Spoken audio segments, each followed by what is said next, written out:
दोस्तों आज के इस वीडियो में हम लोग त्रिभुज का क्षेत्रफल निकालना सीखेंगे। और हाँ, बिल्कुल बेसिक से सीखेंगे कि त्रिभुज का क्षेत्रफल कैसे निकाला जाता है।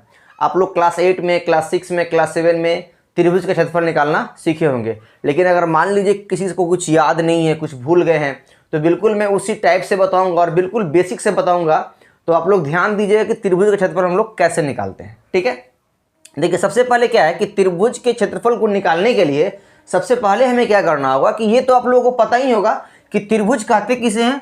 तो तीन भुजाओं से घिरी हुई आकृति को हम लोग त्रिभुज कहते हैं। ठीक है, अगर इस तरह कोई फिगर दिया हुआ हो तो इसे हम क्या बोलते हैं? त्रिभुज बोलते हैं। इसमें तीन गो साइड होता है, ये आप लोगों को पता है। अब हम लोग चलते हैं कि त्रिभुज का क्षेत्रफल कैसे निकालते हैं। ठीक है, अब देखिए यहाँ पे त्रिभुज का क्षेत्रफल निकालने के लिए सबसे पहले हमें कुछ बातों का ध्यान देना होगा। सबसे पहला ये कि त्रिभुज का क्षेत्रफल होता क्या है। ठीक है, त्रिभुज का क्षेत्रफल, इसका फॉर्मूला जो है वो क्या होता है? इसका जो फॉर्मूला होता है वो फॉर्मूला होता है 1/2 गुने आधार और गुने ऊंचाई। ऊंचाई कह लीजिए इसको या लंब कह लीजिए। ठीक है, ये दोनों एक ही चीज है। 1/2 गुने आधार गुने ऊंचाई। अब देखिए 1/2 गुने आधार गुने ऊंचाई। अब आधार कौन सा होगा और ऊंचाई कौन सा होगा? अब इस फिगर को आप ध्यान से देखिए। इस फिगर में ना तो आपको पता चल रहा होगा आधार कौन सा है और ना ऊंचाई कौन सा है। ठीक है, तो सबसे पहले हम जानते हैं कि आधार क्या होता है। आधार वह होता है जो किसी भी ट्रायंगल के जो सबसे नीचे होगा। आधार को अंग्रेजी में हम लोग क्या बोलते हैं? बेस बोलते हैं। क्या बोलते हैं? बेस। बेस का मतलब ही होता है आधार। तो बेस का मतलब क्या हुआ? सबसे निचला पौधान। तो जो सबसे नीचे होगा, ये सबसे जो नीचे हुआ, ये क्या हो गया इसका? ये इसका हो गया आधार। ये क्या हो गया? आधार। इसको अंग्रेजी में हम लोग कहते हैं बेस, यानी 20 इसको हम इंडिकेट कर सकते हैं। उसके बाद बोल रहा है कि ऊंचाई। अब ऊंचाई कौन सा होगा? ये ऊंचाई कि ये ऊंचाई?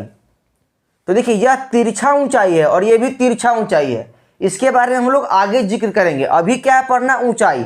तो ऊंचाई किसे कहेंगे? लंब किसे कहेंगे? ऊंचाई को ही लंब कहते हैं। अगर ऊंचाई को हम लोग इंग्लिश में लिखेंगे तो इसको कहा जाता है हाइट। क्या कहा जाता है? हाइट। हाइट को हम लोग कहते हैं ऊंचाई। ध्यान दीजिएगा ध्यान से। हाइट का मतलब क्या हुआ? ऊंचाई। अब देखिए हाइट क्या होगा कि अगर आधार से कोई रेखा लंबवत अगर सीधे इस पे पड़ती है, ठीक है, एकदम सीधा, और यहां आके 90 डिग्री का कोण बनाती है। कितना का? 90 डिग्री का अगर एंगल बनाती है, तो ये जो होगा यही उसका क्या होगा? लंब होगा। यही उसका क्या होगा? ऊंचाई होगा। आया समझ में? अगर कोई बेस से रेखा ऊपर की ओर गई हुई है और वो 90 डिग्री का एंगल बनाती है, तो वो रेखा क्या कहेगी? उसकी लंब कहलाएगी या फिर ऊंचाई कहलाएगी। आगे समझ में बात? अब चलिए हम लोग निकालते हैं ट्रायंगल का एरिया कि वो कैसे निकलता है। अब देखिए मान लीजिए यही ट्रायंगल दिया गया है, इसका बेस दिया गया है 8 सेंटीमीटर। ठीक है, बेस क्या दिया गया है? 8 सेंटीमीटर। और ये दिया गया है 6 सेंटीमीटर। लंब दिया गया है 6 सेंटीमीटर। इस फिगर में क्वेश्चन नंबर 1 का पहला जो है दिया हुआ क्या है? अगर कि आधार यानी कि बेस 8 सेंटीमीटर दिया गया हो और लंब यानी कि लंब को हम लोग ऊंचाई लिख लेते हैं। अगर ऊंचाई 6 सेंटीमीटर दिया गया हो तो इसका एरिया क्या होगा? तो इसका एरिया निकालने के लिए क्या करेंगे? हम लोग फॉर्मूला लिखेंगे। लिखेंगे क्या? त्रिभुज का क्षेत्रफल बराबर 1/2 गुने आधार अगुने ऊंचाई। ठीक है, देखिए इसको आप शॉर्ट में भी लिख सकते हैं। आधार को बेस कहते हैं तो b कर देंगे, और h मतलब हाइट होता है, तो 1/2 गुने b गुने h, ये भी हम इसको लिख सकते हैं। 1/2 बेस के लिए b और गुने h, ये भी कहीं कहीं लिखा आपको मिल जाएगा। ठीक है, तो 1/2 गुने b गुने h। अब हम लोग क्या करेंगे? इसका मान इसमें हम पुट करेंगे। तो 1/2 का 1/2 हो गया। अब देखिए बेस यानी कि आधार हमारा कितना था? तो इस फिगर में देखिए आधार कितना है? 8 दिया गया है, तो यहां पे हो जाएगा 8। और हाइट कितना दिया गया है? हाइट किसे बोलेंगे? जो बेस पे क्या हो? लंबवत पड़ती हो। देखिए इस बेस पे लंबवत ऊपर की हो गई है, हाइट ये हो गई। कितनी हाइट है इसकी? 6 सेंटीमीटर। तो 6। अब क्या है, इसको जब सॉल्व करेंगे हम लोग तो ये से 2 से ये कट जाएगा। 2 का जब टेबल पढ़िएगा तो 4 बार में 8 क्या होगा? कट जाएगा, तो यहाँ हो जाएगा 4। तो 6 4 जा 24, 6 चौको 24। अब ये 24 हो गया, लेकिन 24 हमारा आंसर नहीं आया।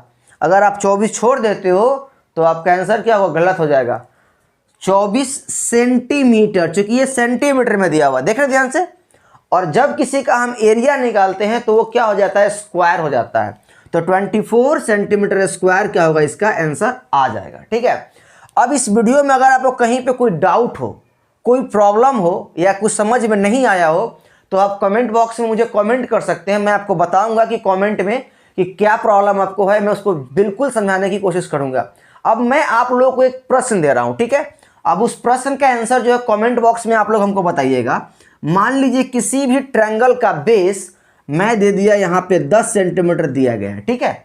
और हाइट जो है वो 6 नहीं है, हाइट यहाँ पे इस बार 8 सेंटीमीटर दिया गया है, ठीक है। बेस कितना हो गया, 10 सेंटीमीटर, और हाइट कितना हो दिया हुआ है, 8 सेंटीमीटर। अब आपको इसका आंसर जो है कमेंट बॉक्स में बताइए कि इसका आंसर क्या होगा। और अगर आपको मेरी वीडियो अच्छी लगी तो अपने दोस्तों के पास जरूर शेयर करिए। अगर आप फेसबुक पे देख रहे हैं तो इसे मुझे प्लीज़ फॉलो कर लीजिए। अगर आप यूट्यूब पे देख रहे हैं तो सब्सक्राइब कर लीजिए। ओके, मिलते हैं फिर नेक्स्ट वीडियो में। Okay, thank you.